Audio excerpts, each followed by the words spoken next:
Good evening, friends. It's Saturday, and we are back with another Saturday school session. So, on behalf of NJ Wealth family, मैं दिवेश कक्कड़ आप सभी का स्वागत करता हूं आज के इस इन्वेस्टर टॉक सेशन में। आज के हमारे जो गेस्ट स्पीकर हैं वो आशीष पिंपले जी हैं और आज का जो हमारा सेशन का जो टॉपिक है वो investment lessons from ICC T20 world cup है। So before starting, let me give you a brief introduction of Ashish ji. So he is our guest speaker for the evening. So Mr. Ashish Pimple is Deputy Vice President, Associate Engagement. He has over 19 years of experience in areas of products, marketing, business development, key account management in mutual funds and wealth management. Over last 19 years, he has traveled extensively and addressed more than 1,000 workshop across the country. Before joining the mutual fund, HDFC Mutual Fund, he was CBO at Tomohara Investment Managers. He also had a long and successful stint with Axis Mutual Fund. He is a sports enthusiast, avid ghazal listener, and a voracious reader. So, without taking much time, मैं आमंत्रित करना चाहूंगा अपने आज के guest speaker Ashish ji. So over to you, sir. Okay. Namaste. Sir, is my presentation visible, sir? Yes, it is visible. Hello? Yes, it is visible. Is my presentation? Okay. Thank you, Divesh ji, for the lovely introduction and warm welcome to all the participants today for this presentation on investment lessons from ICC T20 World Cups. It's always a great pleasure to present to NJ family, and I thank them for this wonderful opportunity. To begin with, we are in the month of October, and I thought maybe it's prudent at this point of time to refer to a Mark Twain quote, which he said sometime in 1894. काफ़ी पुराना है, but काफ़ी साल relevant रहा है, जिसको कहते हैं October. This is one of the peculiarly dangerous months to speculate in stocks. The others are July, January, September, April, November, March, May, June, December, August and February. कहने का मतलब अगर स्पेकुलेट कर रहे हो तो हर महीना खतरनाक है, लेकिन अगर आप इन्वेस्ट कर रहे हैं तो इसमें कोई खतरे वाली बात नहीं है. तो ये अक्टूबर इफेक्ट भी कहा जाता था इस पर्टिकुलर कोड के लिए, क्योंकि 1929 हो या उसके बाद में 1987 हो या 2008 हो, तीनों बार मार्केट्स जो है उन्होंने मार्च जो अक्टूबर में ज़्यादा खाया है. But over a period of time this October effect does not really hold true, and there are other reasons to spook markets, and there are other reasons to let markets do extremely well. So without further ado, let's basically figure out why is it that we are trying to teach investments and teach investments through sports and within that T20 World Cups. वो हम इसलिए कर रहे हैं कि हमारे गुरुजी हैं, उनका नाम है चार्ली मंगर. चार्ली मंगर जो हैं वो बर्कशायर हैथवे नाम की एक जानी मानी ग्लोबल कंपनी है, जिसके चेयरमैन जो हैं वो वॉरेन बफेट हैं और उसके वाइस चेयरमैन जो हैं वो चार्ली मंगर हैं. दोनों वेटरन्स हैं. One is 90, the other one is 96. The beautiful thing about both of them is that they remain students till this day, and every day they read for around 5 to 6 hours. Why Charlie Munger makes such an interesting case study for us to observe and learn from is simply because Warren Buffett has this to say about Munger. He says that Munger has the best 30-second mind in the world. He goes from A to Z in one move. तो सबसे brilliant जो है उनकी team में और उनकी company में वो मंगर को मानते हैं. खुद जब अपने बारे में बात करते हैं तो कहते हैं कि मेरी सक्सेस का जो राज जो है वो ये है कि I have a multi disciplinary cast of mind. So if I want to learn about investments तो मैं सिर्फ इन्वेस्टमेंट फील्ड से ही नहीं सीखता हूँ, मैं बाकी फील्ड्स के जो दिग्गज लोग हैं उनसे प्रोफेशन से सीखता हूँ. तो मुझे भी ऐसा लगता है कि if you want to learn about investments we can learn from lot of other places. और एक जगह जहाँ से हम जगह जो है वो क्रिकेट है. एंड विद इन क्रिकेट अभी हम T20 के मौसम के नज़दीक जा रहे हैं, तो I thought that why not have T20 as an example. So this is how T20 cricket started. इसकी शुरुआत जो है वो स्टुअर्ट रॉबर्टसन नाम के एक सज्जन पुरुष ने इंग्लैंड में की थी. वो जो थे वो मार्केटिंग मैनेजर थे इंग्लैंड और वेल्स क्रिकेट बोर्ड के. And he discovered in 2001-03 that people were not turning up on the grounds to watch county matches. He was really disappointed and he wanted to change that. So he came up with this idea of starting a T20 series, and that's how T20 cricket was born in England. But दुनिया में जो बदलाव आया T20 cricket में बहुत बड़ा, वो आया 2007 के बाद. वो 2007 के बाद इसलिए बदलाव आया क्योंकि जो पहला वर्ल्ड कप खेला गया T20 में, वो खेला गया 2007 में, और वो वर्ल्ड कप साउथ अफ्रीका में खेला गया और इंडिया की टीम जो है उसमें विजयी साबित हुई. तो हमारी इंडियन टीम भी बहुत शानदार खेल रही है और हमारी इंडियन विमेंस क्रिकेट टीम भी बहुत शानदार खेल रही है. 2007 में पहला मेंस T20 वर्ल्ड कप खेला गया और 2009 में विमेंस वर्ल्ड कप खेला गया, और 2020 जो लास्ट विमेंस एडिशन था उसमें India played phenomenally well and women reach the finals and lost that match by whisker. तो ये एक बैकड्रॉप था T20 का, हाउ इट गॉट स्टार्टेड. 2007 जो है वो बहुत बढ़िया टूर्नामेंट था इंडिया के लिए, और इन्वेस्टमेंट्स पॉइंट ऑफ व्यू से जो फर्स्ट लेसन जो आपको मैं देना चाहता हूँ, विच इज़ अबाउट प्लानिंग. और उसमें एक बड़ी पॉपुलर कहावत है, failing to plan is planning to fail. Now I will play a video for you, and this video is a group match, which is the 10th group match between India and Pakistan. It was played at Durban Kingsmead, and in this match India batted first, scored 141, and Pakistan was to chase this 141, और उनको आखिरी ball में एक run चाहिए होता है जीतने के लिए. मिसबाह उल हक बैटिंग कर रहे होते हैं और वो रन आउट होते हैं, और रन आउट होने के बाद दोनों के स्कोर 141 पे लेवल हो जाते हैं, और जब 141 पे जब टाई हो जाती है तो उसके बाद में at that point of time there was this concept of bowl out. bowl out में दोनों टीमें 6-6 बॉल डालती हैं, और जो टीम ज्यादा बार विकेट को मारती है वो टीम जो है वो जीतती है. तो let us look at this video and then I have some observations to share. This one needed for Pakistan. This bounce strike. They go for it. There's a chance of a run out, and he gets it. The match ends in a tie. What a finish to an India-Pakistan game. For the ball out to commence. In the stumps. He hits. Pakistan, and he misses. The spinner on the doosra. He hits.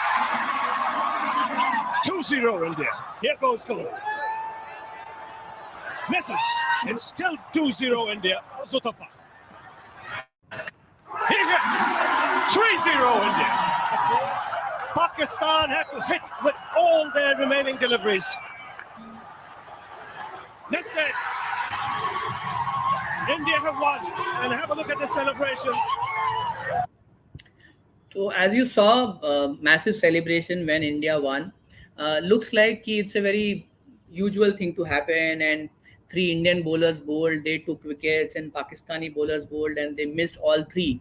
But there is an element of planning which really went into Dhoni's mind and then coach Lalchand Rajput's mind before they fielded the bowlers that they fielded for this particular match as far as bowl out is concerned.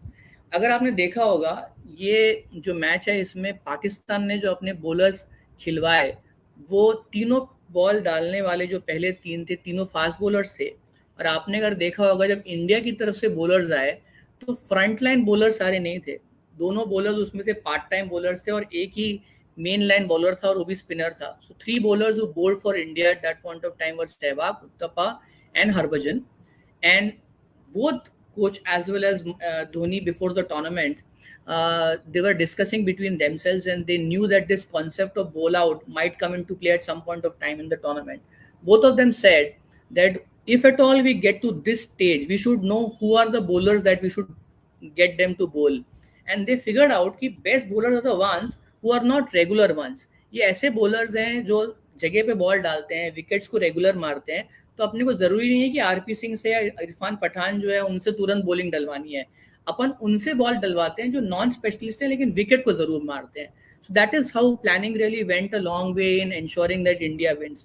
Other thing which is very important and which is worth noting in this video is that if you look at Pakistan's wicket keeper, he was standing not exactly behind the stumps. He was standing the way he would usually stand in the match. But if you look at Dhoni was sitting exactly behind the stumps, and he was telling the bowlers, just look at me and bowl at the stumps and we will win the match. So there is that much of planning which goes into winning the match. And this was Dhoni's first tournament, and then Dhoni has created obviously a great career out of it. So there was a lot of planning which went in, and same planning investments में चाहिए होती है. और सबसे पहली जो जरूरत है इन्वेस्टमेंट्स की वो ये है कि हमें स्पेंडिंग और सेविंग्स के बीच का एक समन्वय क्रिएट करना बहुत ज़रूरी है. एक डेविड बाक की एक बहुत शानदार किताब है, किताब का नाम है लाटे फैक्टर, जिसमें वो कहते हैं कि यूजुअल तौर पे Americans they normally have a coffee every day and it cost $5. अगर ये कॉफ़ी अगर वो पीना बंद कर दें तो भी उनके 40 साल में कम से कम $9.5 लाख जो है बच. Similarly, Indian context में if you just normally in every month in most of the urban cities monthly expenditure on a movie is 1,500 rupees. इसका मतलब हम साल का 18,000 रुपए जो है वो instant gratification के लिए खर्चा करते हैं.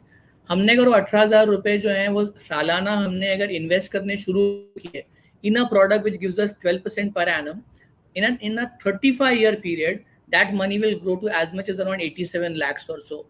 तो मूवी जो है सिर्फ एक एग्जाम्पल है, मूवी के बजाय हम कुछ और एग्जाम्पल भी ले सकते हैं. बट द पॉइंट इज कि जो अच्छे निवेशक होते हैं उनमें खासियत होती है. एक फाइनेंशियल प्लानिंग का एक बड़ा आसान सा एग्जाम्पल है which is income minus expenditure is equal to savings. जो अच्छे निवेशक होते हैं they flip the equation and they say income minus savings is equal to expenditure. तो डिसाइड करते हैं कि भाई 100 रुपये में से 60 रुपया बचाऊंगा और 40 रुपया खर्चा करूंगा. This is very basic thing to do, but this is most important thing to do. The other thing is, whenever you invest, you treat that investment decision like a run chase.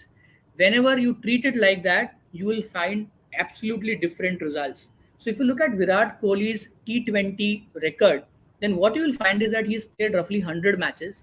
He has scored 3,660 runs. उसमें जब वो पहले बल्लेबाजी करते हैं, his batting average is 38.3. But when he's batting second and when he's chasing, he scores at an average of 73, which is stupendous. He's best by a mile. Now, it also gives us a good kind of indication or a peep into his mind. So whenever he has a target in front of him, whenever he has a goal in front of him, he does significantly better. And that is what is required when it comes to investing. So whenever you invest, you should invest for a cause. You should invest for a goal. You should never ever invest क्योंकि पड़ोसी के पैसे बन रहे हैं, पान वाले जो हैं वो भी अभी बात कर रहे हैं कि इन्वेस्ट करने का टाइम आ गया है. Whenever you are investing, you invest for a cause. That cause could be child's education. That cause could be your own retirement. As soon as you put a cause in front of investment, the investment process becomes pious, sacred, and I mean that. And the results are automatically extremely good. तो अब left side में screen पे देख रहे होंगे कि अगर आज आपका बच्चा 3 साल का है और उनको अगर समझ लीजिए आप चाहते हैं कि IIM अहमदाबाद के लिए उन्हें तैयारी कराना चाहते हैं, तो आज IIM अहमदाबाद की फीस जो है वो 30 लाख के आसपास है. और अगर हम अज्यूम करते हैं कि भाई 10% इन्फ्लेशन बढ़ने वाला है, 7.5% इन्फ्लेशन बढ़ने वाला है, तो एजुकेशन इन्फ्लेशन जो है वो 7.5 नहीं बढ़ता है, वो करीब 9-10% बढ़ता है. उस हिसाब से ये 30 लाख रुपए की फीस जो है it will grow to as much as around 1.47 crores. If you want to ensure over a 15-year period that you have enough money for your child to go to IIM Ahmedabad, you should do a SIP, systematic investment plan, in a product with at least 28,234 rupees per month. अगर आप कहीं ऐसे product में डालेंगे जो 12.5% return दे रहा है, तो you will get that number. So other submission and request to you is that whenever you invest, do invest for a cause, don't invest for returns. Returns will automatically follow because you want to fructify a goal, and that does happen when you stay in a goal for a very long period of time. The other thing which I want to tell you at time is that do not procrastinate. आपके पास 1,000 रुपए हैं, 5,000 हैं, 1 लाख हैं, 1 करोड़ है, 100 करोड़ हो, कितने भी हों, there is no reason for you to defer investment or postpone investment. Investing early is very important. और investing early में BCCI और cricket boards बहुत अच्छा काम कर रहे हैं आजकल. So one of the examples that I want to highlight to you is of Shafali Verma. Shafali Verma is the opening batsman of India's T20 cricket team, and if you look at her, her talent was noticed very early, and when she was 15 years old, 3 years back, she was rushed into the Indian cricket team और उन्होंने अपना पहला T20 खेला south Africa के against में. By the way, she first international 50 before Sachin Tendulkar, matlab in terms of age. So she's as gifted as that. And because she was discovered early and she was trusted upon, Now, last T20 World Cup में if you look at her, she has become the world number 1 T20 batsman. आज उनकी ranking 6th है, लेकिन उस समय उन्होंने बहुत शानदार बल्लेबाजी की थी और टूर्नामेंट में 172 के रेट पे रन बनाए थे, and she became the most impactful batsman or rather batswoman as far as investing is concerned. तो investing early is very very important, और जिस तरह से बैटिंग टैलेंट में इन्वेस्ट किया गया उसी तरह से हमें इन्वेस्टमेंट हमारे पैसों के साथ भी सिमिलर काम करना चाहिए.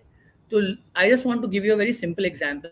जैसे जनवरी 1980 हमारे एक मिस्टर ए हैं, और अगर आप मिस्टर ए को देखेंगे तो उन्होंने 1 लाख रुपए का निवेश किया, और वो 1 लाख रुपए जो हैं आज हमारे सेंसेक्स में बढ़ के 4 करोड़ 82 लाख हो गए हैं, और इस पे रिटर्न जो है 15.85% आ गया. अभी उनके एक दोस्त हैं मिस्टर बी, उन्होंने 10 साल के बाद वो जागे और उन्होंने सोचा कि अभी I should start investing. So they did not invest 1 lakh rupees, क्योंकि वो लेट शुरू कर रहे हैं. तो उन्होंने बोला यार नहीं, थोड़ा ज़्यादा पैसे डालता हूँ, तो उन्होंने 5 लाख डाले.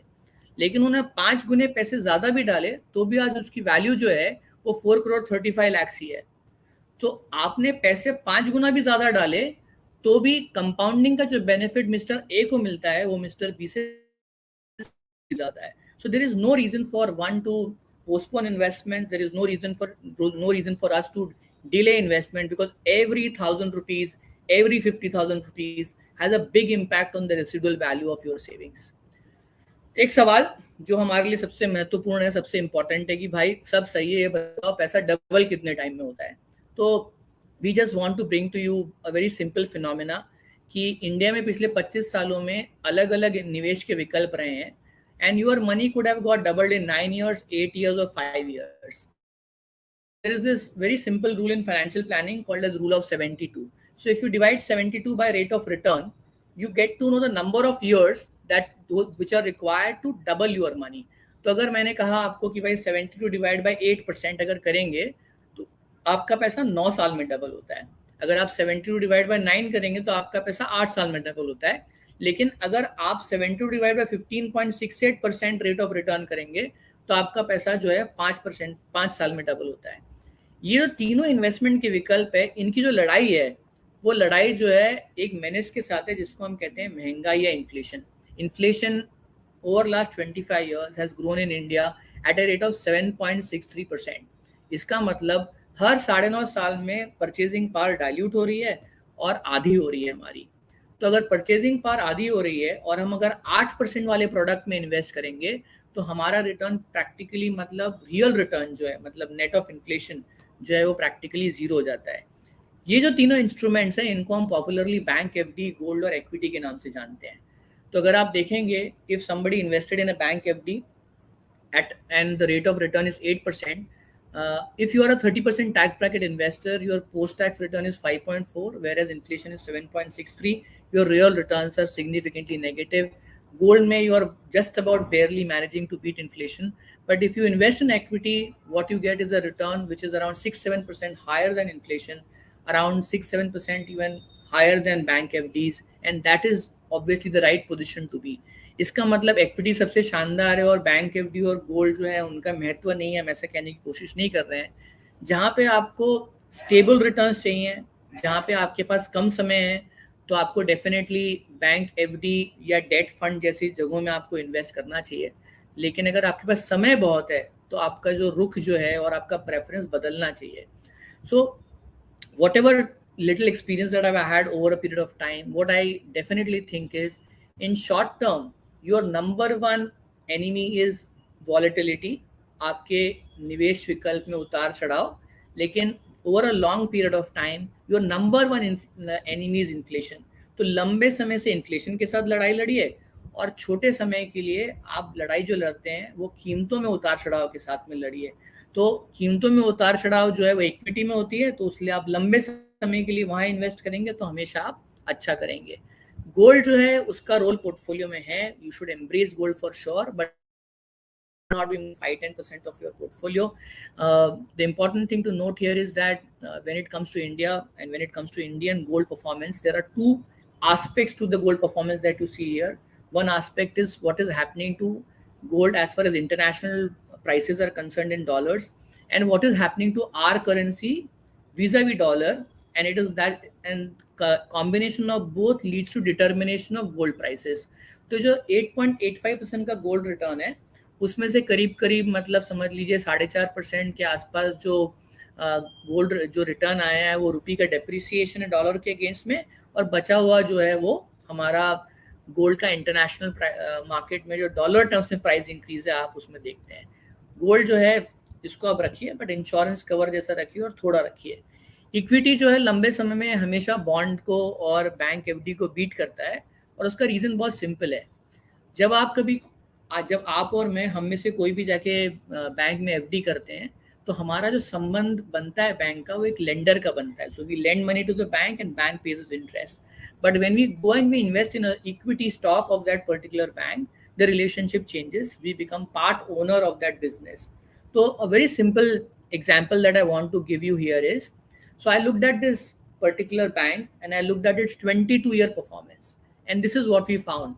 Over a 22-year period, this particular bank, it saw its EPS growing at the rate of 14% per annum, and because the earnings grew at 14% per annum, that's the reason that price of this share also grew at around 14.7% per annum.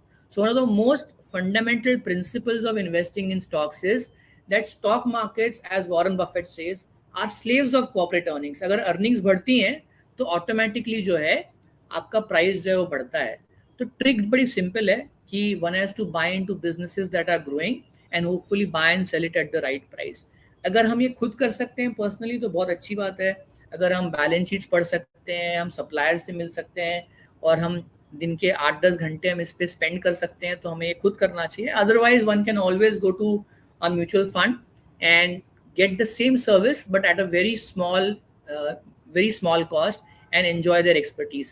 So अब देखिए beauty क्या है कि if a bank FD gives you 8% and same bank's share gives you 14%, तो अगर आपको FD जो है कॉस्ट ऑफ डेट रिप्रेजेंट करता है और शेयर प्राइस जो है वो ओनरशिप रिप्रेजेंट करता है, तो हमेशा जो है अच्छी कंपनी का जो ओनर जो है वो उस कंपनी के कॉस्ट ऑफ डेट से बेहतर रिटर्न ही बनाएगा। और इसलिए ये जो एबिलिटी है एक्विटी की बॉन्ड को बीट करने की, एफडी को बीट करने की, इसको हम कहते हैं equity risk premium.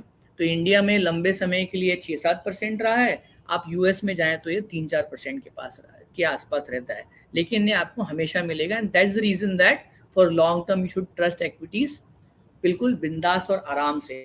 Now I want to just dwell upon another concept, and this is about the kind of balance that every team needs. So if you look at 2007 World Cup team, you will find that this World Cup team had tremendous balance. So you had a new captain who was extremely suave, who understood strategy very well, and at the same time he was very calm. And when it came to skills, he had two skills. He could bat and he could keep wickets, but at the same time he had an absolute calm mind, which is what is required to be a great captain and a coach. Second thing, Gautam Gambhir is the only player who went on to score 2 match-winning scores in India's World Cup winning stints. एक तो T20 में उन्होंने जो final match जो India 75 run score किए थे, और इसके अलावा अगर आपको याद होगा तो 2011 वर्ल्ड कप 50 ओवर का जो था उसमें भी गंभीर ने 97 स्कोर किए थे। तो Gambhir was there and he was playing very well. Rohit Sharma जो थे, he was barely 20, he was given a chance and he also chipped in with important runs. जैसे फाइनल्स में उन्होंने 16 बॉल में 30 रन बनाए और बहुत यूजफुल थे। युवराज सिंह जो हमारे शानदार जानदार ऑलराउंडर हैं और उन्होंने इस टूर्नामेंट में बहुत आतिशी बल्लेबाजी की, स्पेसिफिकली इंग्लैंड के अगेंस्ट में। We had Sreesanth and he picked up really important wickets at the right time. Irfan Pathan, who was instrumental in bowling really well, and he won man of the match for the finals. And then we had RP Singh, who also chipped in with extremely important wickets. तो कोई भी team को अगर जीतना होता है तो सिर्फ बल्लेबाजों से जीत नहीं सकते हो, सिर्फ गेंदबाजों से जीत नहीं सकते हो। You need to have a good balance in the team. और जब ये एसेट एलोकेशन सही होता है और जब सारे रोल जो होते हैं वो प्रॉपरली डिफाइंड होते हैं तो फिर जीत जो है वो मिलती है। Similarly when it comes to investing, ये प्रिडिक्ट कर पाना कि कौन सा एसेट क्लास अच्छा करेगा और कौन से एसेट क्लास से सबसे शानदार रिटर्न आएंगे, ये कह पाना बड़ा मुश्किल है। तो 2007 से लेकर 2023 तक हम अगर देखें तो कभी गोल्ड ने बहुत अच्छा किया है, कभी निफ्टी ने अच्छा किया है, कभी स्मॉल कैप ने अच्छा किया है, कभी 10 ईयर बॉन्ड ने अच्छा किया है। हर साल जो है वो विनर जो है बदलता है, और विनर को पकड़ना और उसका प्रयास करना is a very futile attempt. Normally it does not work at all. And generally what we have seen is that while long term में आपने देखा है कि गोल्ड के रिटर्न्स 8.85% है, आपने देखा है बॉन्ड्स के रिटर्न जो है वो 7-8% है.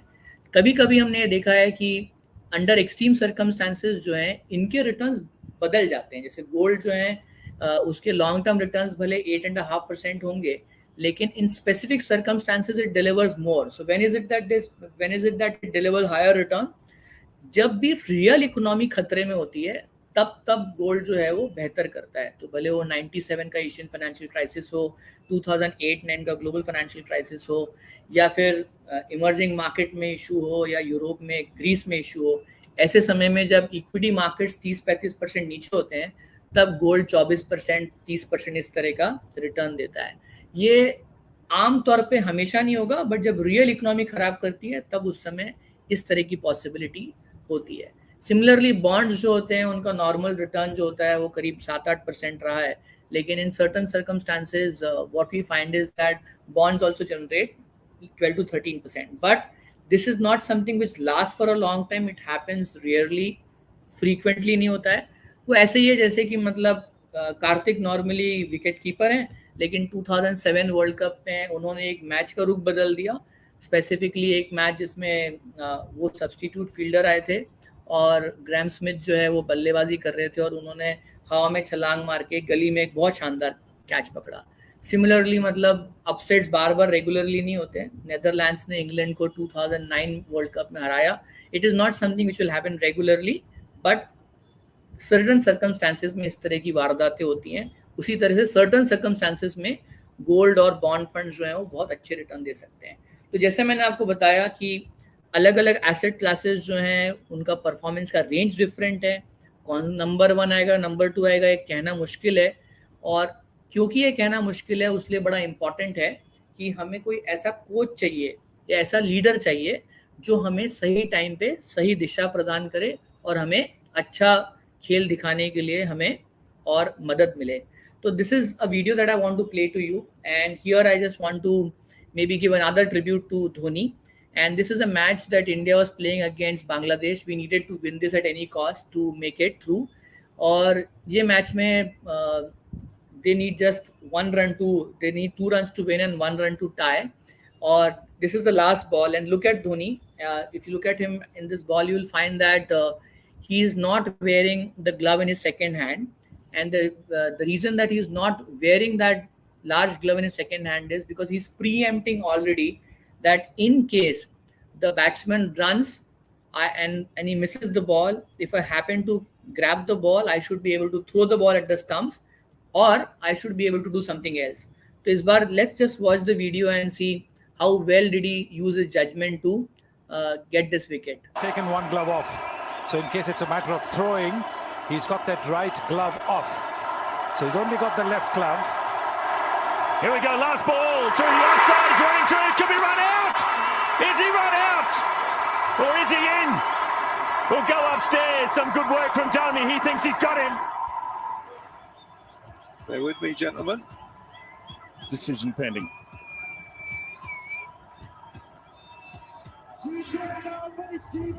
He's got him, that's it, India win. Out, what a comeback from India. They were gone in the last over. Can you believe that beaten Bangladesh by a run? Bangladesh had it. So this is what happened in this match. He marshaled his resources very well.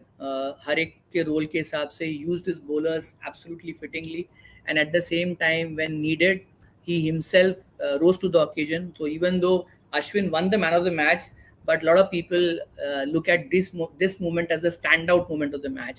So you need a good captain, you need a good coach, and if he's around, he makes decision making really, really easy for you. So Dhoni is also popular for getting his DRS right in such a way that now people don't look at DRS as a decision review system. They look at it as Dhoni.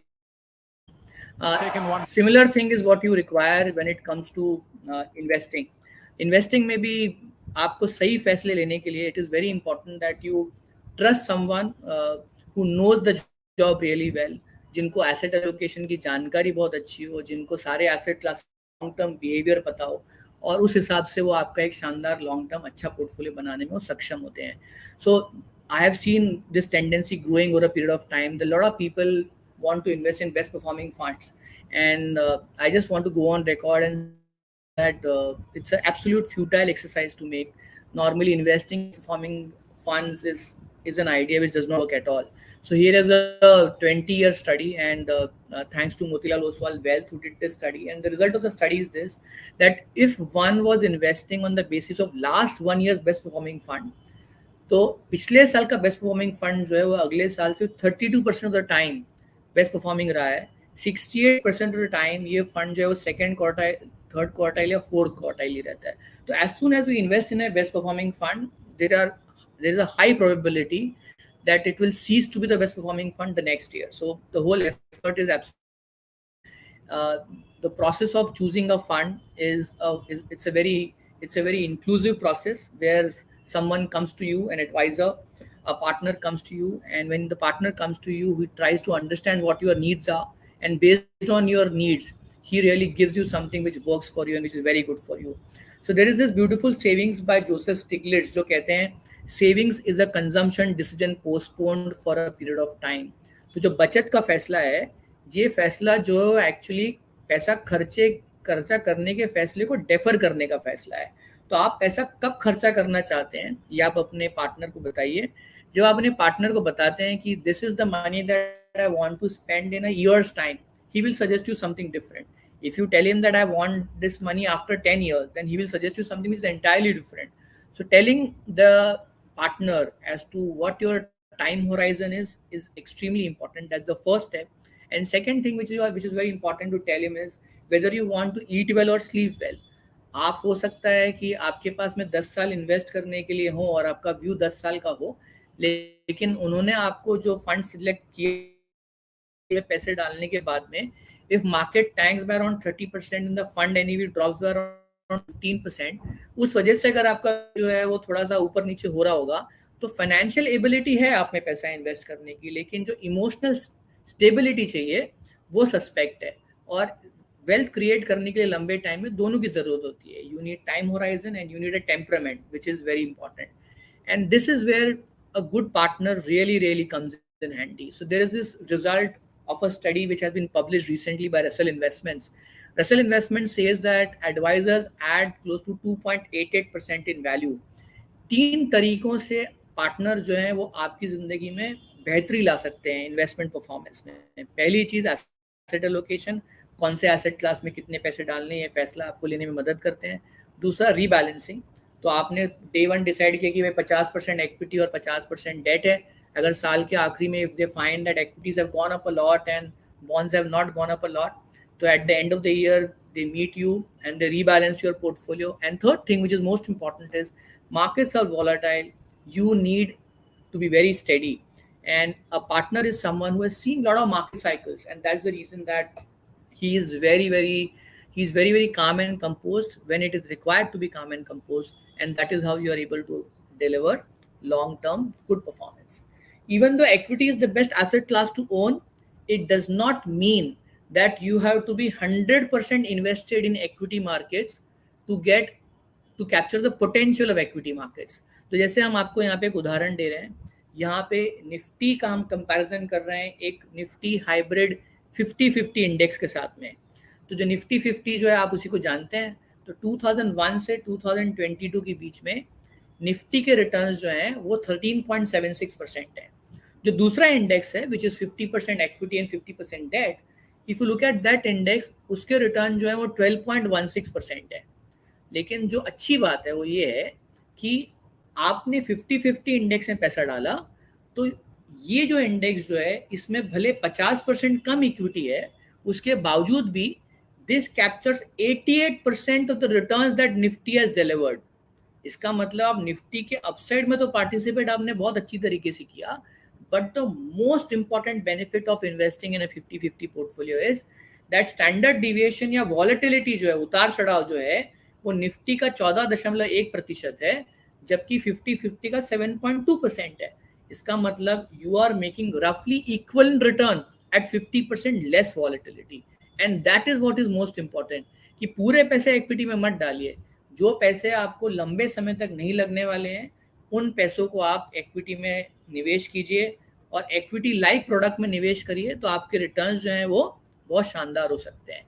तो किस तरह से आपको investing approach करना चाहिए जिससे कि आपके रिजल्ट्स बहुत बेहतरीन आए, तो उसका एक उदाहरण आपको दे रहे हैं कि what is it that you can do to have a very comfortable 30-40 year investing journey. जब आप यंग हैं, तो at that point of time you can accumulate for a long term goal. So in this case, सब when you are starting, you are young and you are starting early, तो आपने समझ लीजिए जनवरी 99 से स्टार्ट किया और आपने समझ लीजिए जनवरी 2012 तक आपने कंटिन्यूसली पैसे डाले 15,000 रुपये पर मंथ. तो अगर आपने ये किया है, तो you would have amassed close to around 23,40,000 of savings. और उसका जो वैल्यू जो है वो निफ्टी 500 में उसका वैल्यू बढ़ के हो गया है करीब 70 लाख के आसपास. Your CAGR was 15.65%. तो आपने समझ लीजिए इन्वेस्ट करना शुरू किया व्हेन यू आर यंग, और आप रिटायर हो गए समझ लीजिए जनवरी 2012 में. अब जब रिटायर हुए तो आपके पास में करीब 69,21,000 रुपीज़ का कॉर्पस है. आपने क्या किया कि इस पैसे के साथ में आप, क्योंकि अब रिटायरमेंट के नज़दीक आ गए, तो आपका भी रिस्क एपिटाइट उतना नहीं जितना पहले हुआ करता था. तो आपने क्या किया, आपने रिटायरमेंट के बाद में अपना पैसा जो इक्विटी में नहीं रखा और उस पैसे को एक कंजर्वेटिव प्रोडक्ट में शिफ्ट कर दिया, जिसका यहाँ इस केस में नाम है निफ्टी 50 हाइब्रिड 50-50 इंडेक्स. आपने यहाँ से आपकी जो ज़रूरत है महीने की 50,000 रुपये पर मंथ के आपके खर्चे जो हैं, उतना आपने SWP के थ्रू निकालना शुरू किया. तो अगर आप 2012 से लेकर 2022 तक अगर हर महीने में 50,000 रुपये निकाल भी रहे हैं, तो अब तक आपने करीब 64 लाख विड्रॉ कर लिए. बट उसके बावजूद भी आज उसकी वैल्यू जो है वो करीब 1 करोड़ रुपए की है. इसका मतलब 99 से लेकर 2022 की जर्नी में आपने डाला है 23,40,000 रुपीज़, बट उसकी आज मार्केट वैल्यू जो है करीब 1 करोड़ रुपए है, और आपका जो XIRR आया है वो 13.68% है. So one of the most important breakthrough products in the industry is this category called as balanced advantage funds. इसका long term equity allocation industry का करीब 51 से 53% के आसपास रहा है, और ये फंड जो है वो तेजी में इक्विटी एलोकेशन कम करता है और मंदी में इक्विटी एलोकेशन बढ़ाता है, which is what you would want to do. You would want to basically buy more when markets are low, and you would want to basically sell more when markets are high. This is what this product does intuitively through a model. और अगर आप इस तरह से अगर आप product को इस्तेमाल करेंगे, तो आपके गोल्स भी कंप्लीट होंगे और जिंदगी में खुशहाली भी बहुत आएगी. इक्विटी जो है वो सबसे शानदार एसेट क्लास है. तो very quickly let us go through what the potential of equity is. So here if somebody would have invested से 1 lakh rupees in Sensex in 1980, this 1 lakh has grown to 4.82 crores at a CAGR of 15.85%, which is absolutely stunning. बहुत बढ़िया performance है हमारा. और अगर हमने समझ लीजिए 1 जनवरी 2080 से हमने 1200 रुपये पर मंथ भी हमने निवेश किया है अगर, तो हमने हमारा 1 करोड़ रुपया जो है वो दिसंबर 84 तक हम उसको पा गए हैं. और उसके बाद में अगर आप देखेंगे तो अगस्त 22 तक हमारी जो वैल्यू जो है इसकी बढ़ के करीब 3 करोड़ 55 लाख हो गई है.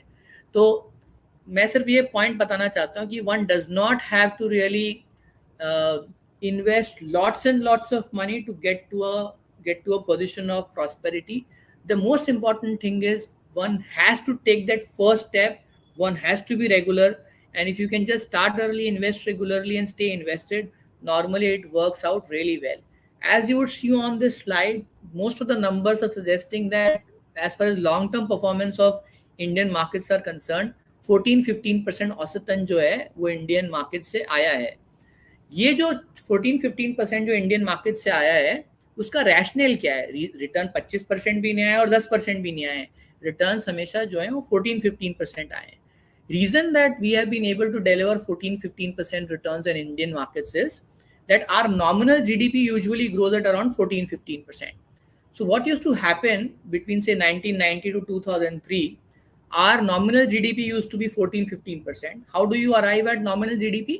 Nominal GDP is sum of real GDP and inflation.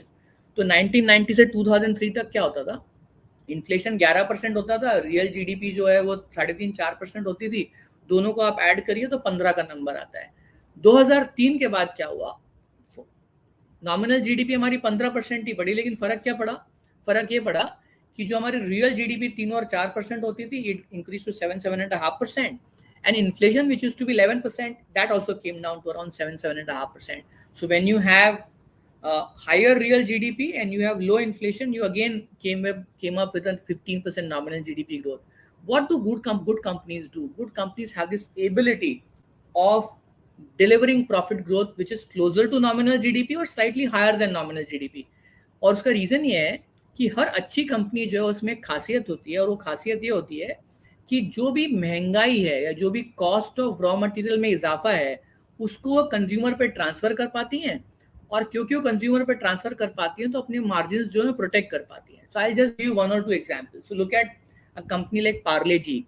Now Parle G has not changed the price of a biscuit packet, but if you look at grammage of Parle G, it has definitely changed. It definitely gives you less than what it was giving a couple of years back. And that is how good companies with good moats do to protect their margins and become bigger and better with passage of time. The only humble point that I want to make here is that equity markets में markets तभी अच्छा करते हैं जब earnings का tailwind या earnings अच्छी होती हैं, और earnings अच्छी हुई तो सब मामला जो एकदम बढ़िया रहता है। अगर आप पिछले 22 साल भी देखोगे तो आप पाओगे कि सेंसेक्स का रिटर्न 12 गुना ज्यादा आया है, क्योंकि ईपीएस ग्रोथ जो है या कंपनी का मुनाफा जो है वो भी 12.5 गुना के आसपास बढ़ा है। So if profits grow then markets tend to follow. तो लंबे समय में बहुत शानदार होता है, लेकिन शॉर्ट टर्म में सब शानदार नहीं होता है। शॉर्ट टर्म में मामला जो है थोड़ा गड़बड़ रहता है। So I just want to build this analogy between Amitabh Bachchan and Sensex daily behavior. So if you look at Amitabh and his long-term track record, Amitabh is hailed as the BBC star of the millennium. But if you take a breakup of his movies, that you will find that a few years back he had close to 127 releases, out of which 68 were hits and 59 were flops. So 53% of his movies were hits and 47% of his movies were flops. तो एक ही साल है in fact Amitabh के career का 1978 where every movie was a hit, otherwise he did not have a single year where all his movies were like blockbusters. तो long term Amitabh जो है star of the millennium है, बट उसका सक्सेस रेट जो है वो 53-47 है। Now look at Sensex here, what we are showing to you is daily performance of the Sensex. तो अगर आप 1979 से लेके अब तक को अगर सेंसेक्स को मॉनिटर करेंगे तो what you will find is that in the history of Sensex there have been 10,046 trading days, and in 10,046 trading days there have been 53% of the days when market for a one day period was negative, and there were 47% days when market for a one day period was negative for 47% of the time and it was positive for 53% of the time. तो आपने अगर एक दिन के लिए पैसा डाला है मार्केट में तो एक दिन मार्केट ऊपर गया नीचे आया, मार्केट ऊपर गया नीचे आया। तो अगर आप एक ग्राफ देखेंगे तो एक ग्राफ एकदम ईसीजी के जैसा लगता है, और ये जो ईसीजी जैसा लगने वाला ग्राफ है, अगर ये ईसीजी जैसा नहीं लगा और ये फ्लैट हो गया तो मामला गड़बड़ा जाता है, मतलब लाइफ थ्रेटनिंग है। So if you want higher returns तो you have to come to terms with the fact that 1980 से लेके 2022 तक हमारा सेंसेक्स जो है वो 100 का करीब 60,000 हुआ है, वो बढ़ा है 600 गुना, लेकिन डेली नहीं बढ़ता है ऐसे। Daily result of the market is just like tossing a coin, and if you can just come to terms with that long term fantastic, short term volatile, तो हमारे बहुत सारे प्रॉब्लम्स जो हैं वो शुरू हो जाते हैं, खत्म हो जाते हैं। तो in fact if you can just take advantage of this volatility by investing in SIPs तो मामला जो है वो और बेहतर हो जाता है। मार्केट्स कभी कभी बहुत शानदार रिटर्न देते हैं। जब मार्केट्स बहुत शानदार रिटर्न देते हैं, it is just like Yuvraj hitting 6 sixers in a over. Practically, this is not something which happens every day. This happened in 2007 World Cup when India was playing against England. But that is not something which happens all the time. Similarly, if you look at market's history, 10,048 trading days अगर आप market के देखोगे तो market में 5% के ऊपर return जो है वो मार्केट में सिर्फ 98 दिनों में आया है। मतलब 10,000 दिनों में सिर्फ 100 दिन, मतलब 1% of the trading days market जो है वो 5% के ऊपर गए हैं। दुनिया में किसी को नहीं पता होगा कि ये दिन जो है कौन से आने वाले और कब आने वाले हैं। उसलिए the best thing to do is stay invested at all points of time. If somebody has stayed invested in the market at all points of time, उनके रिटर्न जो है 90 से लेके 2022 मार्च तक 13.71% है। लेकिन गलती से if we miss the 10 best days, our returns come down to 10.2%. And if we miss the 40 best days, then our returns come down to as low as around 4.5%. Nobody has a clue as to which these best performing days are. And that's the reason that staying invested for a long period of time makes lot of sense. जब भी युवराज सिंह छक्के मारते हैं और हमें बड़ा मजा आता है, सिमिलरली जब मार्केट में छक्के लगते हैं और बुल फेज में होता है, at that point of time markets बहुत deceptive होते हैं and we start thinking that it is very very easy to make money in the market. तो जो मार्केट का डिसेप्शन है वही डिसेप्शन इंडिया की एक T20 पूनम यादव, और आप उनकी बॉलिंग देखिए और उसके बाद में I have something to share.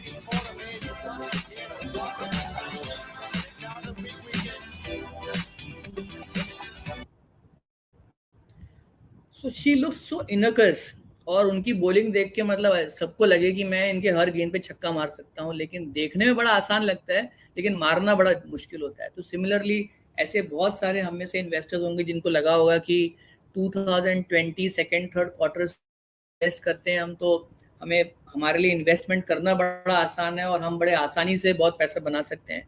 और वी सॉ दैट 2021 में India went on an overdrive and we opened more than 3.5-4 crore accounts on DMAT over a 2-year period. हमने क्रिप्टो में 10 करोड़ अकाउंट खोल लिए हैं पिछले 2-2.5 साल में।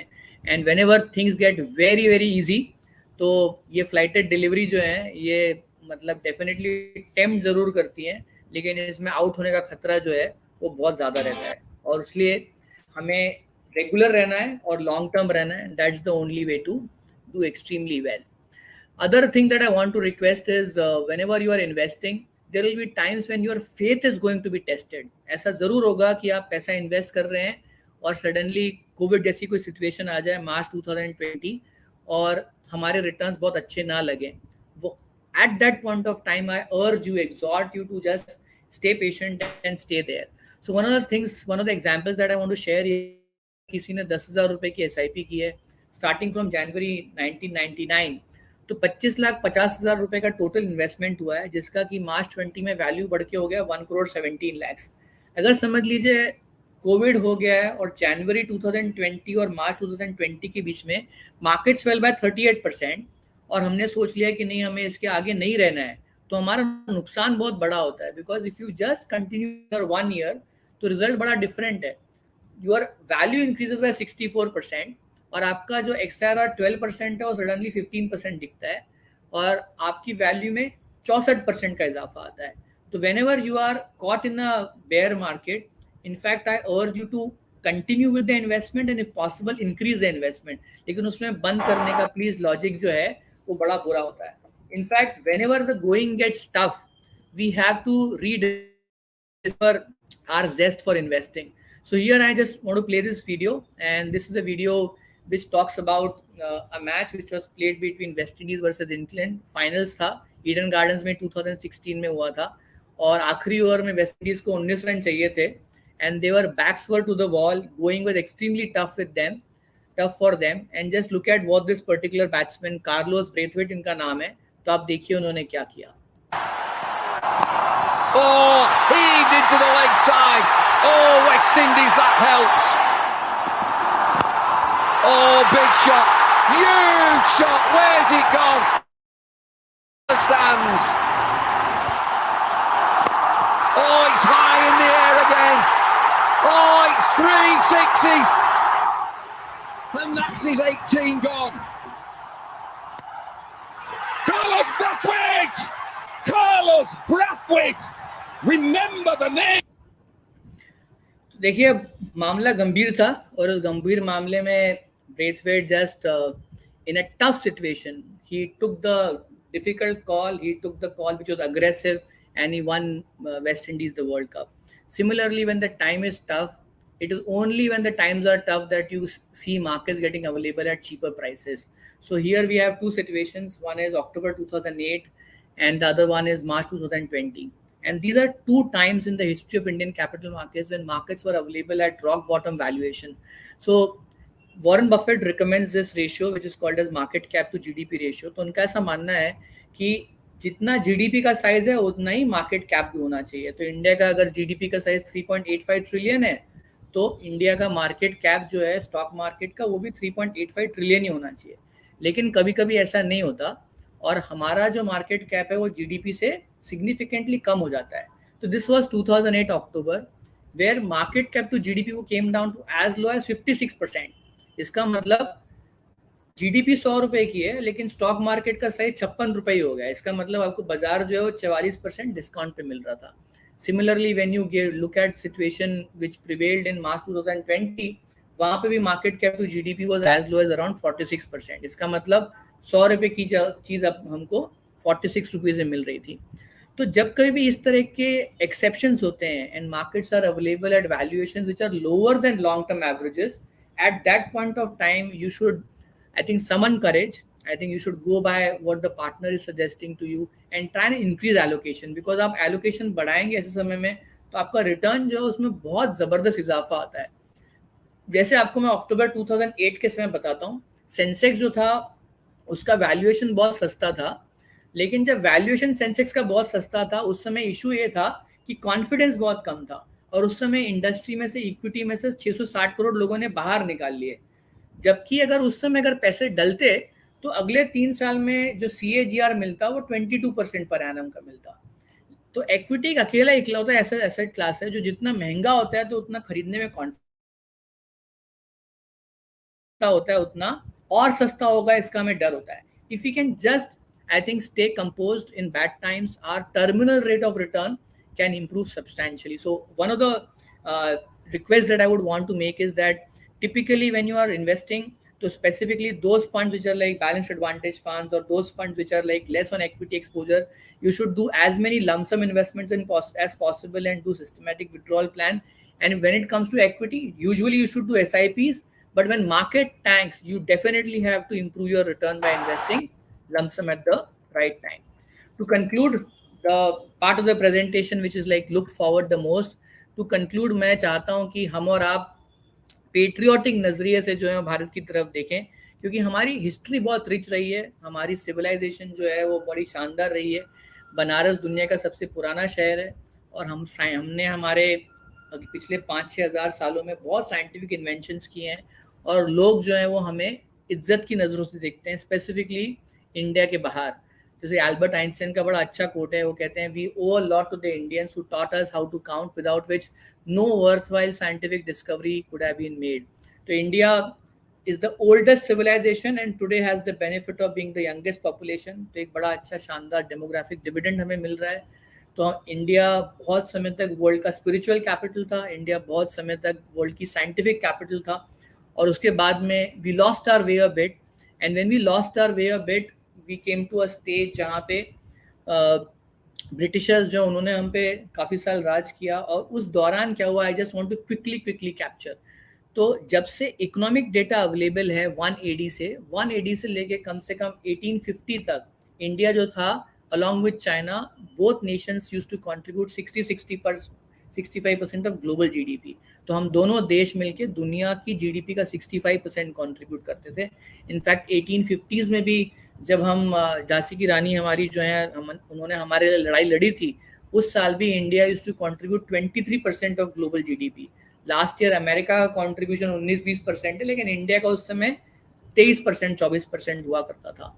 तो हमने बहुत अच्छे दिन देखे और वो एक जो गाना है जहाँ डाल डाल पे सोने की चिड़िया करती हूँ बसेरा हो भारत देश है मेरा, वो अतिशोक्ति है, एग्जैजरेशन नहीं है. That is what India's past was. It was absolutely wonderful. Then we became obviously slaves to British, and when we became slaves to British, उसके बाद में we came to a stage जहाँ पे हम जब आज़ाद हुए इवेंचुअली 1947 के आसपास, we came to a stage जहाँ पे वो देश जो दुनिया की जीडीपी का 30-35% हुआ करता था, 24% हुआ करता था, when we got independent our contribution to global GDP was just about 0.8 to 1%. So we got independent in 47. From 47 to 1991, India stuttered with a growth rate of 2 to 3% per annum. In 1991, we came to a stage where India was on the verge of bankruptcy. At that point of time, India found three unlikely saviors in the form of then Prime Minister Mr. P.V. Narasimha Rao, then Finance Minister Dr. Manmohan Singh, and then advisor to the Finance Minister Montek Singh Ahluwalia. All three of them got together and scripted a great turnaround story for India. On 24th September 1992, Manmohan Singh ji very famously said, "Nobody can stop the power of an idea whose time has come." और उसके बाद FIS जो हैं उनको भी India में invest करने के लिए उन्होंने आमंत्रित किया. और 91 के बाद से इंडिया की जो ग्रोथ रेट है वो बहुत शानदार रही है. We have been doing extremely well, और हमारी पर कैपिटा इनकम बढ़ी है, हमारी जीडीपी, हमारे फॉरेक्स रिजर्व्स बढ़े हैं, और we have now come to a stage जहाँ पे अगर समझ लीजिए, एक आपको थोड़ा वीडियो दिखाता हूँ, it is more a meme, लेकिन ये वीडियो में पहले ब्रिटिशर्स कैसे थे और आज हम कैसे हैं थोड़ा दिखाना चाहता हूँ. तो ये देखिए 1883 में लगान मूवी का ये सीन है जहाँ पे हमको मांकड़ किया उन लोगों ने.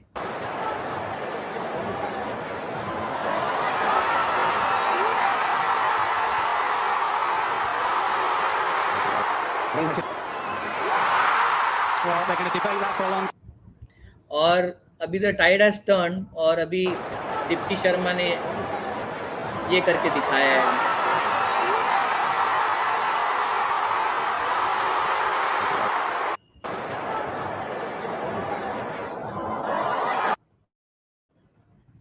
तो अगर आप देखेंगे तो ये जो लास्ट टूर्नामेंट है जिसमें दीप्ति शर्मा ने इनको मांकड़ किया था, तो ये बेसिकली ये जो की सीरीज है तो इंडिया ने टोटल वाइट वॉश किया and we won against England.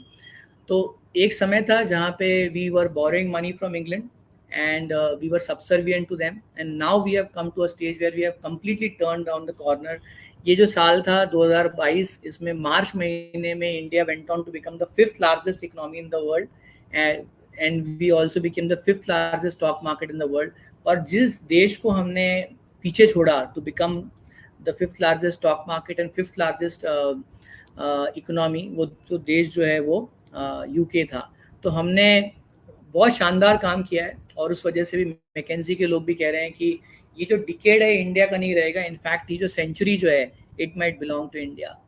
When it comes to risk in the market, मतलब हम गलत कहाँ हो सकते हैं या हमारी परेशानी जो है वो क्या हो सकती है, तो उस पर सिर्फ आपको एक उदाहरण देना चाहता हूँ कि जनरली हमें जब डर लगता है जानवरों का तो हमको लगता है कि भाई शार्क सबसे खतरनाक होगी या सांप सबसे खतरनाक है, लेकिन अगर आप मौतें देखोगे या देखोगे किसकी तरफ से ज्यादा होती हैं, तो you will find that sharks would have taken only 10 lives or snakes would have taken only say close to 50,000 lives.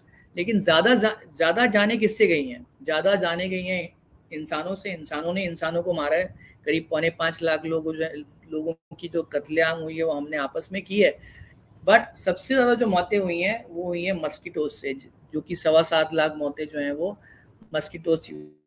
तो हम जिस फैक्टर को सबसे बड़ा रिस्क समझते हैं, तो इनफैक्ट वो जो चीज़ जो है वो बड़े रिस्क वाली चीज़ नहीं होती है. सिमिलर 20 में हमको लगता है कि सबसे ज़्यादा इफेक्टिव जो है वो फास्ट बॉलर्स रहे होंगे, लेकिन एक्चुअल T20 वर्ल्ड कप का डेटा बताता है कि सबसे इफेक्टिव जो है टूर्नामेंट में स्पिनर्स रहते हैं. They are the ones who are most economical and they are the ones who are actually they have the best economy rates as well. तो it is important not to get swayed by risk. ये risk जो है वो काफ़ी time से रहे हैं और आने वाले टाइम में भी रहने वाले हैं. तो अभी जो हम की रिस्क देखते हैं वो ये देखते हैं कि ग्लोबल रेट्स बहुत ऊपर जा रहे हैं. रशिया यूक्रेन जो वॉर है वो कम्प्लीटली थमा नहीं है, और अभी हम ऐसे सिचुएशन में आ गए हैं यहाँ पे मतलब इन्फ्लेशन के साथ में रिसेशन जो है उसका भी डर मार्केट में हमें इस समय दिख रहा है। तो जो RRR का जो फाइनेंशियल वर्जन जो है वो हम भी at this point of time देख रहे हैं। तो one thing that we always should remember is that typically things which impact the market most are things that we don't know. मतलब रशिया यूक्रेन वॉर जो है उसका इम्पैक्ट जो है मार्केट पे सबसे ज्यादा हुआ पिछले साल, लेकिन वो जब सबसे ज्यादा हुआ तो at that point of time हमको किसी को पता नहीं था कि विलेन जो है वो रशिया यूक्रेन वॉर रहने वाला है। Similarly at this point of time जो विलेन हमें पता है, those are not likely to be the villains. The important thing is to just believe that India is a great place to be, and India को जितना आज relative advantage है उतना advantage किसी और देश को नहीं है। India is the only large economy which is growing, which is likely to grow at 7% plus rate. और अपनी ऐसी इकोनॉमी नहीं रहने वाली है जहाँ पे सब कुछ परफेक्ट रहने वाला है। We will have our speed breakers, we will have our accidents, but we will still do extremely well.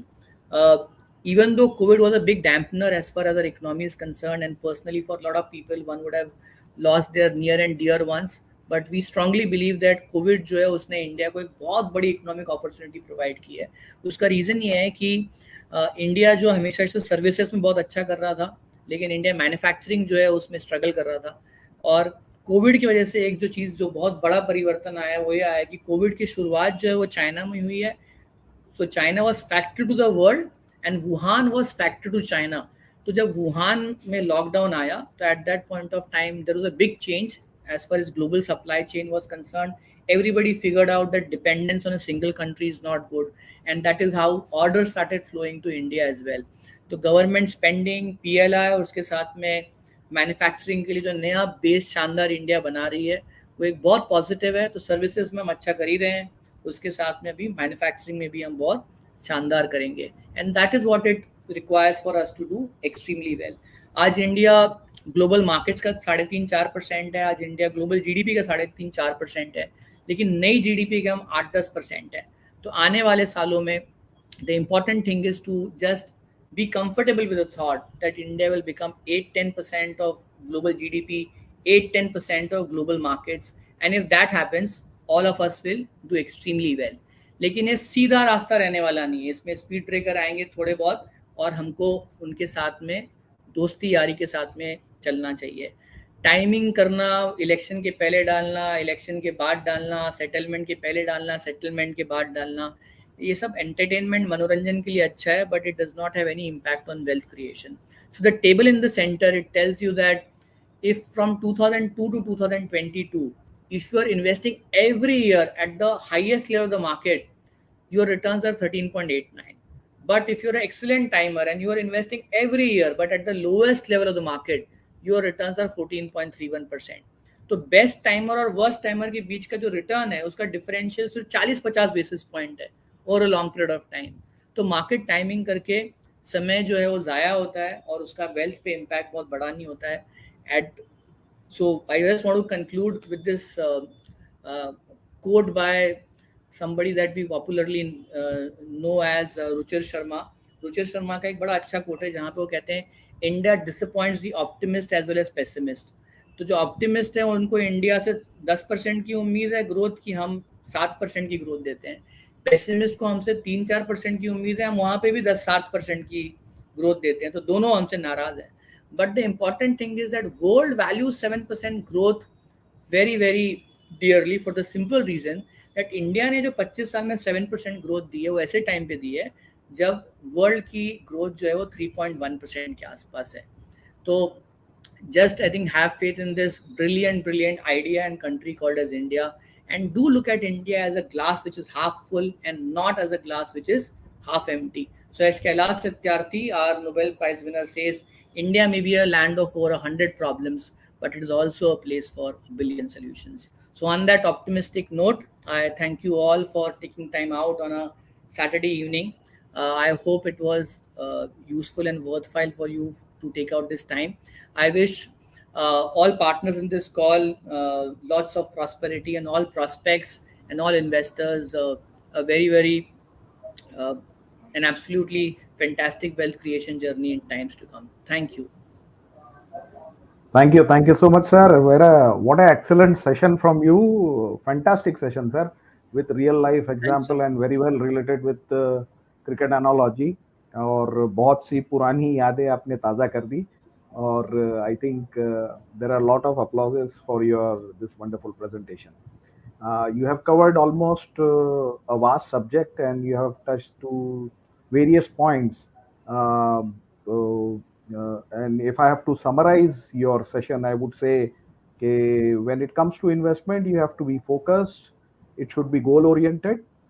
Do not procrastinate. अपने निर्णय निवेश के निर्णय को डिले ना करें. Try to be a owner and not a loner, so that you can beat inflation. Maintain asset allocation. Marshal your resources. Short term is a challenge, but in a short term there is a challenge, but if you think long term, it is the journey will be smooth. And investment is simple but not easy, so you must have a good advisor with you. And in the end, you have told to be patriotic, and you have also explained to invest in India. So I think Absolutely. these were some key points which your presentations have highlighted. तो sir कुछ questions आए हैं जरूर हमारे पास. आज हमारे साथ sir कुछ नए और पुराने दोनों इन्वेस्टर्स जुड़े हैं, तो कुछ बड़े बेसिक से क्वेश्चन है. हालांकि आपने अपने सेशन में सभी के जवाब दिए हैं, पर मैं चाहूँगा कि कुछ सवाल के जवाब जरूर आप एड्रेस करें. और एक जो बेसिक कॉमन सा क्वेश्चन रहता है कि SIP की जाए या लमसम किया जाए. सर जब ढेरों पैसे हैं तो आप लमसम करिए, और जब आपके पास हर महीने में सेविंग्स हैं तो आप SIP करिए. तो बहुत ज़्यादा कॉम्प्लिकेटेड विषय नहीं है. जब आपके पास में लमसम कोई पैसा आता है तो at that point of time आपके एक पार्टनर होते हैं, वो आपके पार्टनर आपको जो सुझाव देते हैं उसको फॉलो करिए. और जनरली वो आपकी व्यक्तिगत जो है वो सिचुएशन देखेंगे, आपके पास कितना समय है वो देखेंगे, और उसके हिसाब से वो आपको सजेस्ट करेंगे कि भाई ये जो पैसा जो है ये आपको कहाँ पे डालना है. तो ये हो सकता है कि अगर उनको लगता है कि नहीं आप लंबे समय के इन्वेस्टर और इक्विटी इन्वेस्टर हैं, तो हो सकता है कि उनको अगर मार्केट उस समय महंगा लग रहा है तो आपको वो किसी लिक्विड फंड या अल्ट्रा शॉर्ट फंड में डलवा के आपका पैसा जो है वो सिस्टमेटिक ट्रांसफर प्लान भी करा सकते हैं. लेकिन आपका पैसा किसी भी हालत में बचत खाते में नहीं रहना चाहिए. बचत खाते से बेहतर विकल्प जो है आपको म्यूचुअल फंड इंडस्ट्री में मिल जाते हैं. और इसलिए जितना पैसा आपको लमसम आपके पास है तो आप लमसम इन्वेस्ट करिए, और आपके पास अगर रेगुलर महीने का पैसा है तो आप उसको बचत में मंथली बेसिस पे करिए. दूसरा सवाल सर इसी का ही एक्सटेंशन पार्ट है कि भाई अगर SIP मुझे करनी है तो मुझे लार्ज कैप ओरिएंटेड फंड्स में जाना चाहिए या मिड कैप में जाना चाहिए. तो अच्छा सवाल है, और इसमें हम ये कहेंगे कि इसमें भी एसेट एलोकेशन की ज़रूरत है. तो इक्विटी जो है वो आपका अगर प्रिंसिपल एसेट क्लास है, तो जो इक्विटी की जो सब एसेट क्लासेस हैं वो लार्ज कैप है, मिड कैप है, स्मॉल कैप है, माइक्रो कैप है. और इसमें जो सबसे अच्छे जो फंड्स आजकल आ गए हैं वो डेफिनेटली मल्टी कैप फंड्स बहुत अच्छे हैं, फ्लेक्सी कैप फंड्स बहुत अच्छे हैं. तो आपका जो पैसा जो है उसमें ज़्यादा पैसा जो है आप basically multi cap funds, flexi cap funds में आप रखिए, और उसके बाद में थोड़ा पैसा जो है आप मिड, स्मॉल और माइक्रो में रखिए. और लार्ज में आपका पैसा जो है वो अगर आप 10 to 15% रखेंगे तो अच्छा रहेगा. तो मोटा मोटी लार्ज जो है वो आपके पोर्टफोलियो का एक भाग होना चाहिए, लेकिन मल्टी कैप, फ्लेक्सी कैप ये आपके पोर्टफोलियो का ज़्यादा बड़ा भाग होना चाहिए, क्योंकि उसमें आप फंड मैनेजर जो है उनको आज़ादी होती है कि आप पैसा जो है वो आप उनको जो मार्केट कैप कैटेगरी आपके लिए ठीक लगती है वो उसमें वो इन्वेस्ट कर सकते हैं. और स्मॉल और माइक्रो में मैं आपसे इल्तिजा करूंगा, दरख्वास्त करूंगा कि इवन दो लॉन्ग टर्म में उनसे उम्मीदें बहुत अच्छी हैं और इंडिया बहुत अच्छा करेगा over a period of time small cap universe में, तो वहाँ पे आपका पैसा जो है कोशिश करिए कि टोटल SIP वैल्यू जो है वो आपके टोटल पोर्टफोलियो का 20% के ऊपर ना रहे. तो लार्ज कैप में 20% के ऊपर मत जाइए, स्मॉल और माइक्रो में 20 के ऊपर मत जाइए, और बीच का जो आपका बेस है वो आप multi cap, flexi cap funds के साथ में आप बिल्ड करिए. Right, sir. Another two very basic questions, but are important from an investor perspective. They have asked, which is the best time to invest?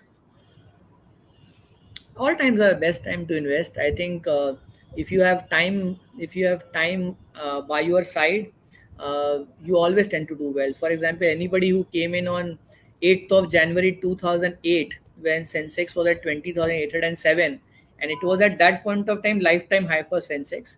If somebody came in at that level, and if he has stayed invested from say 2008 till now, today we are roughly at around 57, 58,000. So anybody who came in then, he's also done very well, provided he had time by his side.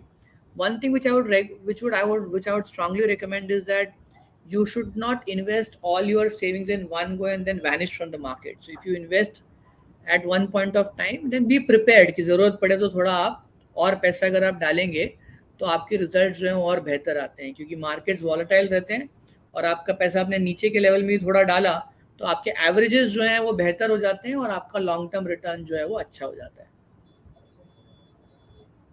Right sir. दूसरा एक question, ये भी एकदम basic question है कि भाई I am not able to manage my money. What should I do? I think it's a definitely a problem, and I think you have heard the right call, and you have been nudged by the right person to attend the call, is what I can say.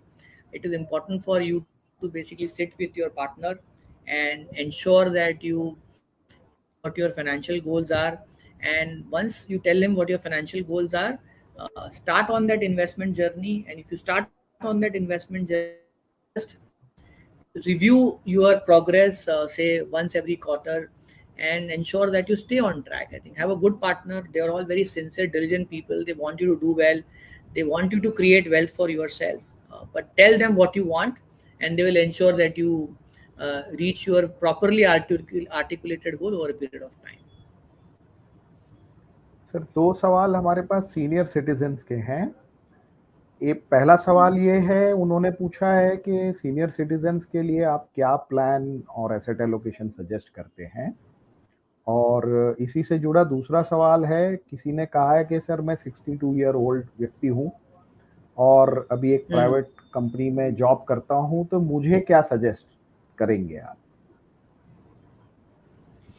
Sir, हमारा एक ज़माना था दिवेश जी जिसमें ना जब हमने career शुरू किया था तो हमको कहा जाता था कि 100 minus current age should be your allocation to equities. तो अगर किसी की उम्र समझ लीजिए 62 साल की है तो कैसा कहा जाता था कि भाई 100 माइनस 62 मतलब 38 रुपया जो है वो इक्विटी मार्केट में फिर भी होना ही चाहिए आपका, क्योंकि आने वाले समय महंगाई जो है वो बढ़ती रहेगी, और अगर महंगाई बढ़ने वाली है तो महंगाई से आगे रहने के लिए आपका कितना एलोकेशन इक्विटी में होना चाहिए. तो एटलीस्ट चलो 38 रुपया कम से कम इक्विटी में एलोकेशन होना चाहिए. बट समय बदल गया है, और समय बदलने के साथ में फॉर्मूले भी बदलते हैं. मतलब नई लर्निंग होती है तो फॉर्मूले भी बदलते हैं. तो जब हम आज़ाद हुए थे तो हमारे देश की एवरेज एज जो थी वो 32 ईयर्स के आसपास थी. आज हमारे देश की एवरेज एज जो है वो 67 से 69 ईयर्स के आसपास हो गई है. तो we are living longer, and if you are living longer then more conservative that we are, then more we need to save. So today the risk is not basically dying too young. Today the risk is living too long. और बहुत सारे लोग जो हैं वो 85, 90 इस तरह की उम्र बड़े आसानी से दुनिया भर में जी रहे हैं, और हिंदुस्तान में भी हम अभी ये ट्रेंड देख रहे हैं. तो in a situation like this formula जो है वो थोड़ा बदल गया है. वो अभी है 110 माइनस करंट एज करो बोलते हैं. और अगर आप 110 माइनस करंट एज करते हैं तो मोटा मोटी समझ लीजिए आपका जो एक्सपोजर जो है वो कम से कम और 10-15% इक्विटी में होना चाहिए. मतलब 50% के लगभग इक्विटी एक्सपोजर होना चाहिए. अगर आपका एक्सपोजर 50% के आसपास इक्विटी का होना चाहिए तो एक कैटेगरी जिसको हम कहते हैं बैलेंस एडवांटेज फंड कैटेगरी, इसका इंडस्ट्री का एवरेज इक्विटी एलोकेशन 50 से 52% के आसपास रहता है. तो अगर समय बुरा है तो उनके पास फ्रीडम और फ्लेक्सिबिलिटी है कि वो 30% इक्विटी भी रख सकते हैं, और समय बलवान है तो they can go as high as 80 also. But on an average long term average holding is around 50-52%. So if he is retired and if he is looking at an option which is a reasonably dependable option for him, and if time is not a constraint, तो अगर उनके पास में 6-7 साल का अगर वो view लेते हैं तो अपना रेगुलर इनकम के लिए बैलेंस एडवांटेज फंड में लेके एक सिस्टमेटिक विड्रॉल प्लान जो है उन्हें शुरू करना चाहिए, और उसका जो विड्रॉल रेट जो है कंजर्वेटिव रखना चाहिए. नॉर्मली SBI का जो नेशनल बैंक या HDFC बैंक का जो 1 ईयर FD रेट है, उतने रेट के ऊपर आप विड्रॉ करिए, और उसके बाद में अगर आपको कभी और पैसों की जरूरत है तो आप और पैसा निकाल सकते हैं। बट लॉजिकली अगर आप सिर्फ सिस्टमेटिक विड्रॉल 1 ईयर FD जितना अगर आप सिस्टमेटिक विड्रॉल करते हैं, उसकी एक बहुत अच्छी चीज़ ये हो जाएगी कि आपको जो रेगुलर इनकम चाहिए वो भी मिल जाएगी। बट जो एक शानदार चीज़ है वो ये है कि पुराने ज़माने में पोस्ट ऑफिस MIS होता था, वो MIS में रेगुलर इनकम भी मिलती थी और समय खत्म होने के बाद 10% टर्मिनल बोनस भी मिलता था।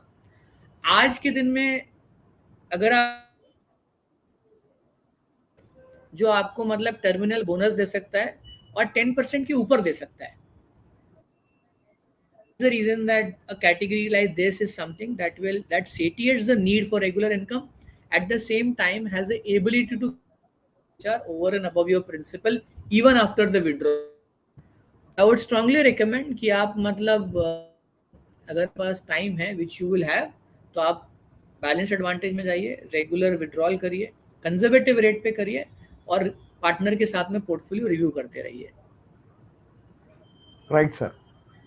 ये हमारे एक एग्जिस्टिंग इन्वेस्टर है, उनका कहना है कि सर मैंने जो स्कीम्स में इन्वेस्टमेंट किया है तो उसका कंपैरिजन जो मेरा बेंचमार्क से है और स्कीम रिव्यू जो है वो मुझे कब करना चाहिए, मतलब कितने पीरियड में, मतलब 4-5 साल में करना चाहिए, कब करना चाहिए, वो शायद ये इनका सवाल है।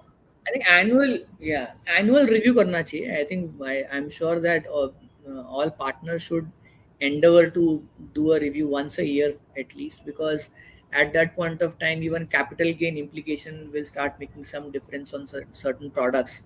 तो once a year तो definitely करना चाहिए। रिव्यू के साथ में रीबैलेंस की ज़रूरत है कि नहीं वो डिसीजन भी उसी मीटिंग में ले सकते हैं। और आज के दिन में आई am sure that I think NJ is a technology powerhouse and there is so much of facility that partners have and investors also have to monitor portfolios regularly. तो रिव्यू जो है उसका फ्रीक्वेंसी जो है आप अपने पार्टनर और आपकी कन्वीनियंस के हिसाब से डिसाइड करिए।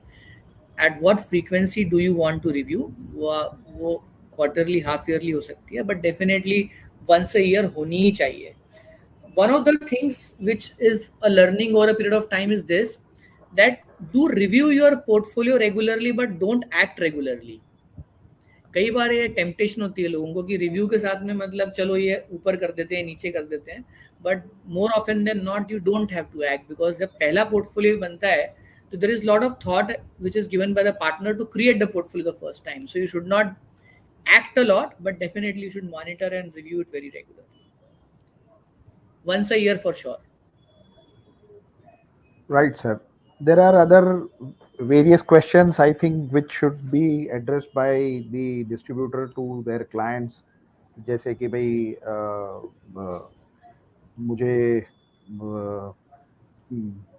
कितने अमाउंट की करनी चाहिए या मेरा नीड क्या है, ये असेसमेंट शायद आप पर्सनली अगर अपने डिस्ट्रीब्यूटर के साथ बैठेंगे या थोड़ा और म्यूचुअल फंड के बारे में थोड़ा और इन डेप्थ जानकारी वो चाहते हैं जो क्लाइंट्स, तो थोड़ा आप अगर अपना और टाइम स्पेंड करेंगे अपने डिस्ट्रीब्यूटर के साथ तो और थोड़ा आप जानकारी शायद मेरे ख्याल से वहाँ से ले सकते हैं।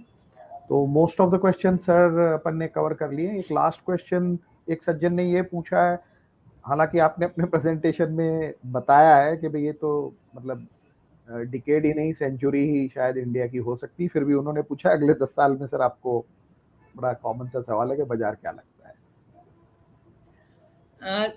इसका एक जो साधारण और बड़ा आसान सा उत्तर है ये है कि मतलब जैसी हमारी नॉमिनल जीडीपी उतने तो रिटर्न आने ही चाहिए। तो मोटा मोटी जो रूल ऑफ 72 है उसके हिसाब से अगर हम देखेंगे तो टिपिकली हमारी जो जीडीपी जो है वो नॉमिनल टर्म्स में अगर मतलब 12-13% कंजर्वेटिवली भी अगर ग्रो करती है तो मोटा मोटी हमारी जीडीपी जो है यहाँ से मतलब डबल होनी चाहिए 5.5-6 साल में, और फिर एक और बार मतलब छलांग मार सकती है, मतलब जीडीपी यहाँ से 3.5-4 गुना बढ़ सकती है।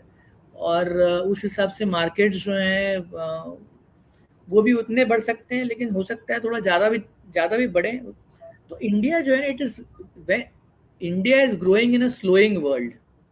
ये एक जो एडवांटेज है इंडिया का, ये बड़ा ज़बरदस्त एडवांटेज है। अगर आप लास्ट डिकेड देखेंगे तो लास्ट डिकेड में US has done extremely well and India is in relatively okay, और बहुत सारे देश है उन्होंने बहुत अच्छा किया नहीं है। सडनली मतलब वर्ल्ड इज रियलाइजिंग कि इंडिया जो है वो बहुत सही चीज़ें कर रहा है, और इंडिया में इस बार बड़ा एक शानदार फिनोमिना देखने मिला दिव्येश जी, जो आपने नोटिस किया होगा कि जैन 2008 से मार्च 2009 के बीच में $15 बिलियन का आउटफ्लो था FIIs का, और जब $15 बिलियन का आउटफ्लो था FIIs का, तो उस दौरान निफ्टी 58% गिरा था और मिड कैप इंडेक्स जो है वो 68% गिरा था। लेकिन इस बार अगर हम देखें तो अक्टूबर 21 से लेके जून 22 के बीच में FIIs withdrew $34 billion, and in spite of that our markets fell by only 11%. Only 11%. ये इसलिए हुआ क्योंकि जब FII $34 बिलियन विड्रॉ कर रहे थे, eight that point of time Indians जो है वो $30 बिलियन इन्वेस्ट कर रहे थे। चेंज है ये बहुत, और गिवन हमारा डेमोग्राफिक प्रोफाइल ये चेंज सस्टेनेबल लगता है। तो समझ लीजिए डोमेस्टिक इन्वेस्टर्स जो हैं वो लगे हुए हैं over a period of time, और FIIs जो हैं वो प्रोडोमिनेटली over a period of time वो परमानेंटली नेट सेलर नहीं रहते हैं। इनफैक्ट हमारा यह आकलन है कि 93 से लेके 2022 के बीच में इंडिया में से सिर्फ 5 साल पैसे निकाले, तो उनका जो फेथ है इंडिया में वो इंडियन से ज्यादा है, बट तो पैसा निकालते तो उनके होती है ऐसी है। तो 2008 उन्होंने पैसा निकाला, तो at that point of time उनके यहाँ ही मतलब सिचुएशन बहुत, 18 में निकाला 4 बिलियन, तब उनके देश में सिचुएशन हुई, और अभी भी 4% ब्याज मिल रहा है 10 साल के गवर्नमेंट बॉन्ड पे, और ये जो 4% ब्याज जो आज उनको गवर्नमेंट बॉन्ड पे मिल रहा है वो करीब करीब अगस्त 2021 में सिर्फ 40 पैसा था, तो 10 गुना ज़्यादा ब्याज मिल रहा है उन लोगों को। तो ऐसे समय में वो क्या करते हैं कि थोड़े टाइम के लिए US बॉन्ड में रह जाएंगे, डॉलर में इन्वेस्टेड रहेंगे, लेकिन जब मामला थमेगा तो वो वापस आएंगे। वो वापस आते हैं तो जितना डाला है ना सर उससे 2-3 गुना ज़्यादा फोर्स के साथ में वापस आते हैं। तो इंडियन इक्विटी को सबसे अच्छा लेने का टाइम ये होता है जब FIIs आर सेलिंग। तो we are going to be in a phase जहाँ पे मतलब हो सकता है देयर विल बी टर्बुलेंस और volatility, but if you can just keep chipping away and keep accumulating savings, तो I am sure that we will have a fantastic run. तो मोटा मोटी 3 से 4 गुना मार्केट से उम्मीद रखनी चाहिए कि मार्केट कम से कम 3 से 4 गुना जो है वो ऊपर जाएगा, और फंड्स जो है उम्मीद करते हैं कि और बेहतर करें उससे sir. Right, sir. Thank you, sir. So thank you for an excellent session and a great session from your side. Thank you, sir. तो हम धन्यवाद देना चाहेंगे sir on behalf of NJ family and from all on behalf of all the investors and distributors who have connected today, being a Saturday evening. So thank you all for joining in today. Or sir, any last remark from your side? Yeah, I think mutual funds are definitely witnessing a massive change for the better, and we can definitely see investors being more aware about the need to invest for the long haul. Or NJ is pretty much at the forefront of that revolution, and I'm sure that better days are ahead for investors, NJ and us all together. All the best, and keep investing and keep chipping away. Thank you all, and happy Navaratri to everybody who connected. Thank you. So we